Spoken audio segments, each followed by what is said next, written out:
आज वह कलयुग राजा परीक्षित के ही मुकुट में बैठ गया।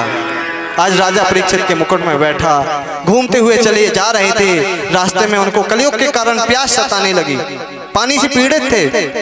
तो उन्होंने कहा पास में ही समीक ऋषि का आश्रम था, वहां जाते हैं। जैसे ही देखा समीक ऋषि का आश्रम है, चिल्लाने लगे महाराज मुझे पानी दीजिए, मैं परीक्षित राजा सम्राट परीक्षित हूँ, मुझे जल दीजिए। अब जब कोई वहां होगा तब तो कोई सुनेगा ना।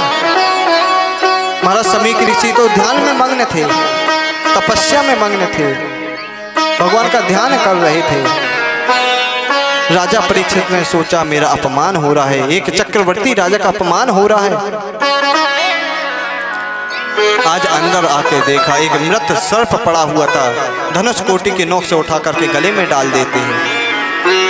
एक शिष्य ने देखा तो तुरंत समीक ऋषि के पुत्र संगी ऋषि के पास जाते हैं, कहते हैं भैया भैया गुरुदेव के चरणों में, गुरुदेव के गले में किसी ने मृत सर्प को डाल दिया, उनका अपमान कर दिया, उनके चरणों का अपमान कर दिया है।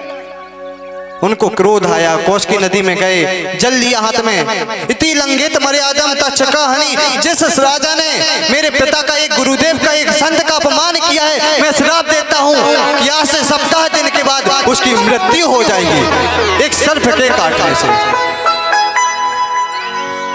आज यहाँ श्राप दिया, तुरंत दौड़ते हुए चले आते हैं। देखा रुदन करने लगे। जब समीक ऋषि की तपस्या टूटी, उन्होंने कहा क्या हुआ?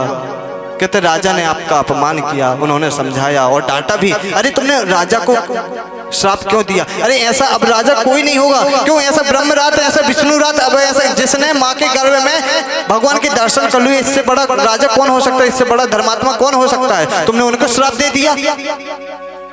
उनको पता है तुमने श्राप दिया? नहीं पता। जाओ बता कर आओ, कम से कम मुक्ति का उपाय तो ढूंढ सकते हैं। एक शिष्य आकर के बताता है राजन समीक ऋषि के पुत्र संगी ऋषि का आपको श्राप लगाते हैं कि आज से सप्ताह दिन के बाद आपकी मृत्यु हो जाएगी। आज जैसे राजा परीक्षित ने उस मुकुट को रखा तो उनको ज्ञात हुआ, हाँ मैंने जीवन भर मेरे परिवार ने कभी संतों का अपमान नहीं किया, आज मेरे से इतना बड़ा अकृतज्ञ कैसे हो गया, कैसे उनका अपमान कर दिया।